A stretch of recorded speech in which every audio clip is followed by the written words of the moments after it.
අද මම මේ වීඩියෝ එකෙන් ඔයාලට කියලා දෙන්නේ පාට A4 කොලයක් ෆොටෝකොපි ගහන්නේ කොහොමද කියලා. ඔන්න මගේ ගාව දින නිල් පාට A4 කොලයක් එකේ කළු පාට අකුරු ඇදිලා තියෙන්නේ.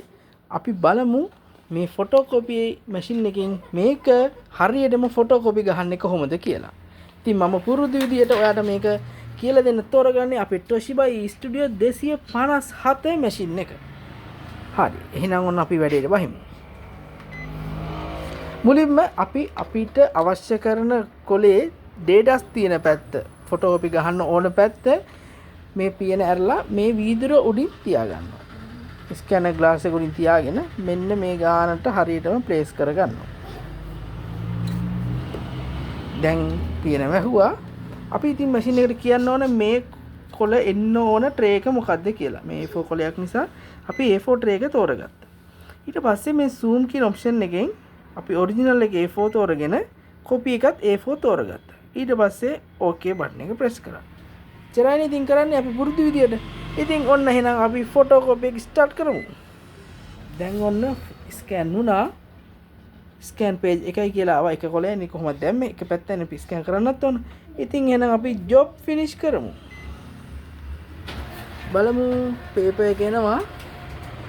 රයිට් පේපර් එක එනවා බලමු. වැඩේ හරි. අම්මා මේ මොකද මේ වුනේ? ඔක්කොම කළු පාට වෙලා.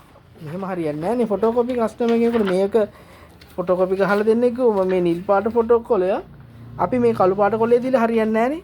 හරි. එහෙනම් මං දැන් ඔයාලට හරියටම මේ වැඩේ කරන හැටි කියලා දෙන්නම්. ඉතින් පුරුදු විදියට අපි අපේ ඩේටාස් තියෙන පැත්ත මෙන්න මේම වීදුර උඩින් තියලා ප්ලේස් කරගන්නවා හරියටම මේ ඊතරේ ගාවට. ඊට පස්සේ මේක මෙහෙම වැහුවා. දැන් අර විදියටම settings ටික හදා ගන්නවා.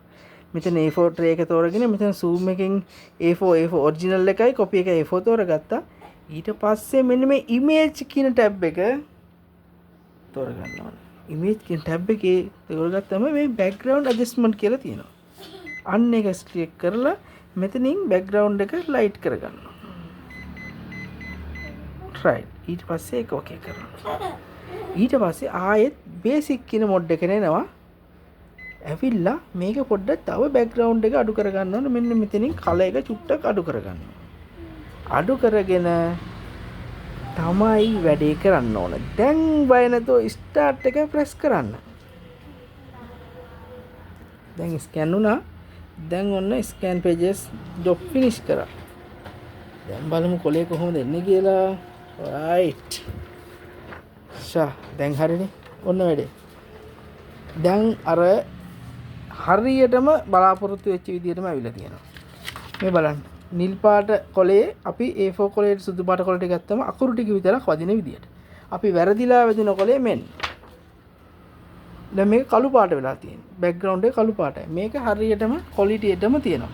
මෙන්න මෙතන අපි මේ ඇඩ්ජස්ට්මන්ට් කරන එක අපේ අත්දැකීමුත් එක්ක තමයි වෙනස් වෙන්නේ. අපිට මේ කොනටම දාන්න අවශ්‍යද? එහෙම නැත්නම් එකකින් දෙකකින් ෂේප් වෙන්න අවශ්‍යද? ඒ ටික ඔක්කොම තීරණය වෙන්නේ අපි අත්දැකීම් වලින් තමයි ඒක තීරණය වෙන්නේ. ඉතින් මෙන්න මේ විස්තරය තමයි අද මම ඔයාලට මේ වීඩියෝ එකෙන් කියලා දුන්නේ. ඉතින් මේක අලුත් දෙයක් නම් ඔයා දන්නේ නැත්නම් ඒ ගැන අනිවාර්යෙන් කමෙන්ට් එකක් දාන්න. මීට වැඩි දෙයක් ඔයා දන්නවනම් ඒකත් කමෙන්ට් එකක් දාන්න.